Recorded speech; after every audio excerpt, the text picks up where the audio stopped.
Lu người rata dia banyak ni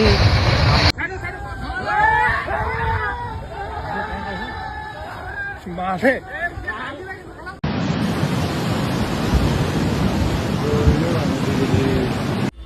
উত্তরবঙ্গের মোটামুটি প্রতিটি জেলাতে তার ভিতরে বিশেষ করে আমাদের পার্বত্য অঞ্চল যেগুলো, ডুয়ার্স অঞ্চল যেগুলো, যেমন সিকিম,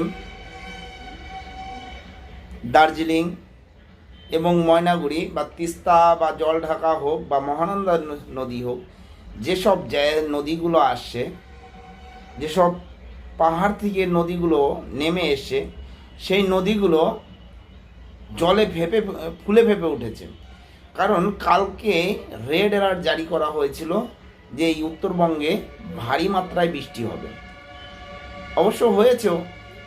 এই ভারী মাত্রায় বৃষ্টি হওয়ার কারণে উত্তরবঙ্গের নানান জায়গাতে মোটামুটি একটা বন্যার পরিস্থিতি শুরু হয়ে গেছে।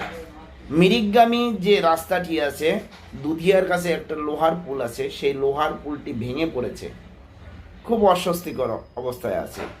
এছাড়াও যে তার পাশে যে ঘরগুলো ছিল, সে ঘরগুলোও ভাঙা পড়ে গেছে।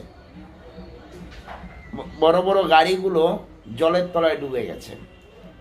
যদিও কথাটা অনেকেই বলে যে এটা বা ওটা, আমি সম্পূর্ণ দোষ কোনো রাজনৈতিক দলকে দেই না, কারণ প্রকৃতির একটা রূপ থাকে।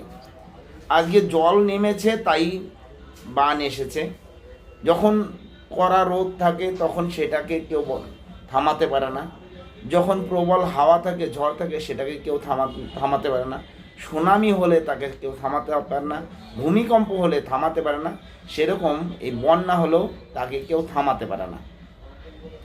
কেন, প্রকৃতির যেসব জিনিসগুলো আছে সেটাকে কেউ কখনো অবহেলা করতে পারে না। কারণ প্রকৃতি নিজের রূপ যখন দেখায়, সে ঝড়ই হোক, বন্যাই হোক আর গরমই হোক, যেটাই হোক, সূর্য যখন তাপ দেয় তখন তার প্রকৃতির রূপ দেখায় যে সে কতটা উত্তাপ দিতে পারে। ঝড় যখন হয় তখন তার রূপটা থাকে, সে তখন দেখাতে পারে যে কতটা বেগে আমি চলতে পারি।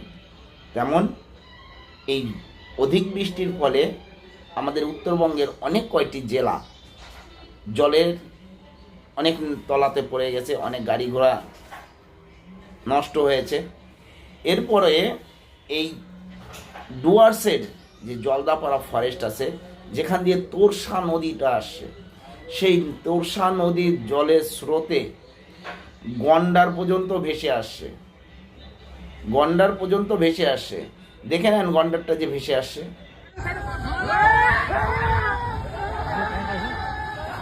মাঠে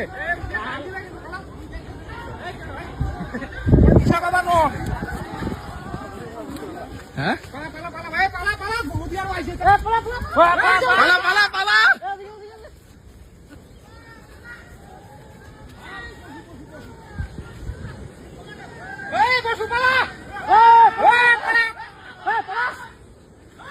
গন্ডার উপর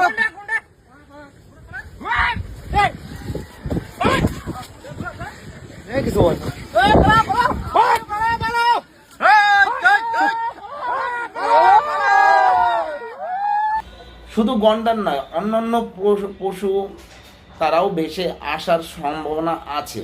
কিন্তু দুঃখের সহিত জানানো হচ্ছে যে এই উত্তরবঙ্গে ভারী বৃষ্টির ফলে যে ধস নেমেছে, পাহাড়ি অঞ্চলগুলোতে যে ধস নেমেছে, এই ধসের ফলে এখন পর্যন্ত শোনা যাচ্ছে 20 জনের মৃত্যু হয়েছে। এর অধিক হতে পারে, যদিও ভগবানের কাছে চাইব যে অধিকতর যাতে না হয়, ভগবান কমের উপর দিয়ে নিয়ে যাক, কিন্তু সংখ্যাটা বাড়তে পড়ে পেলে আশা করা যায়।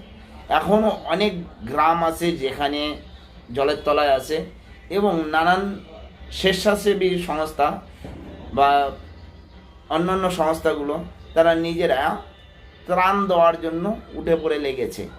এবং কেন্দ্রীয় সরকার এনডিআরএফের 4টি টিম অলরেডি নামিয়ে দিয়েছে, 4 কোম্পানির টিম নামিয়ে দিয়েছে এই বিপর্যয় মোকাবেলার জন্য।